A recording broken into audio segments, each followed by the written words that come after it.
What's up guys, it's Zoko, and I wanted to make a quick video regarding the recent announcement that Amazon Games made regarding the release of a public test server. So this is going to be separate from the main ones, but they're releasing some public test servers to test out some new upcoming content that is due to release soon. Now this isn't a real novel concept. Other games utilize test servers for feedback regularly, but I do think this is still a step in the right direction for this game. This will help things be a bit more transparent when it comes to development, and the test servers also allow another channel for communication between developer and player. Now, I don't feel like this needs to be said, but I'm going to do it anyway. Just because it's live in the test server doesn't mean it will 100% make it to the live game. Some of these might also be part of separate updates, so we just don't know yet. Now, they haven't mentioned how long the test is going to be yet, just that it starts tomorrow, meaning November 10th, around 3 p.m. Eastern, and there will be only 2 servers to begin with, one in US East and one in Central Europe. Once the test concludes, everything will be wiped clean. You will still see the server test, the test server option in your Steam library, but it won't have any active servers on it. This will just be what is used for any test in the future when they decide to add some more content and,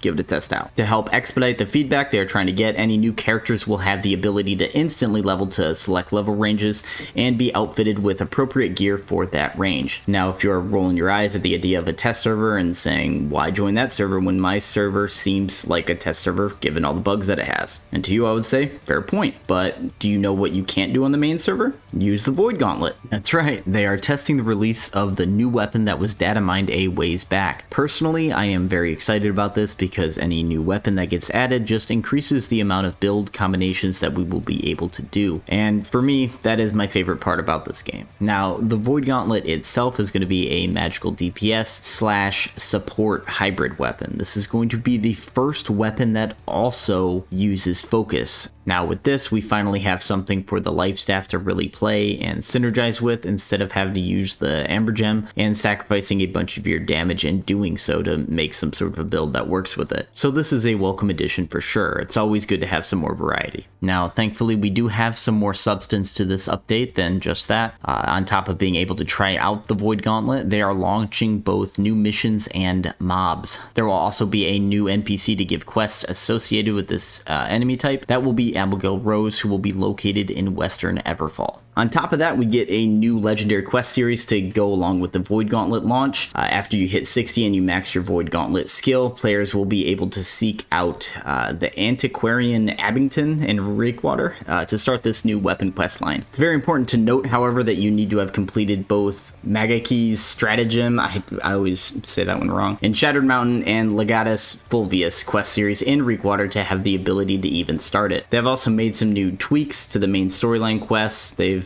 given some new tasks, variants in the quests. It's going to include some new wave events, destructible objects, and proximity nodes for tracking. I'm not 100% sure what that means. I know a lot of criticism was coming the way of the quest line, especially with when it comes to the variety, so I hope this is a step in the right direction in regards to how people feel about it. Now, something else that was getting a bit monotonous was the PvP missions, and that seems about to change because we are getting 3 new mission types pretty soon. We have control points. These are missions that send you out to capture an enemy fort. I actually can't believe we didn't have missions revolving around the forts to begin with, but you know what? I'll take it. Intercept, where you defeat enemy faction members and collect their tiers. That is hilarious. I'm sorry. I think that's fantastic. And War Camp loot. Retrieve hidden plans at the enemy war camp. I'm glad we are finally getting a bit more variety to the PvP quests again. This was a much needed update. And finally, but definitely not least, a new trading post experience. After being teased a bit ago, we are now going to get to try out the new system.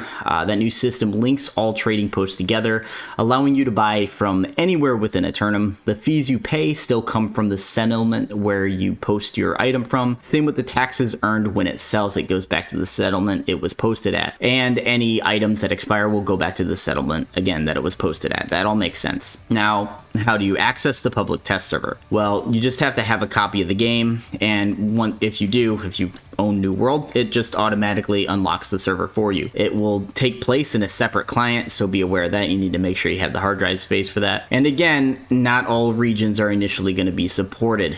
And if you thought the queues were bad when the launch happened, trying to squeeze into 2 servers to experience this is likely going to be pretty rough to start with. Hopefully they do add some more servers, or maybe you just decide to log in during some random time to snag a spot, or just forego the experience entirely and wait for some YouTube videos to pop up. I'm not going to hate on any of those options. Please leave me a comment below on what new content you are hoping for in the future. Not bugs or fixes, please. Content specifically. And guys, something that would really mean a lot to me is if you drop a like on this video if you enjoyed it. While it might seem silly, it goes a very long way in promoting it. I would really appreciate that. Thanks for watching.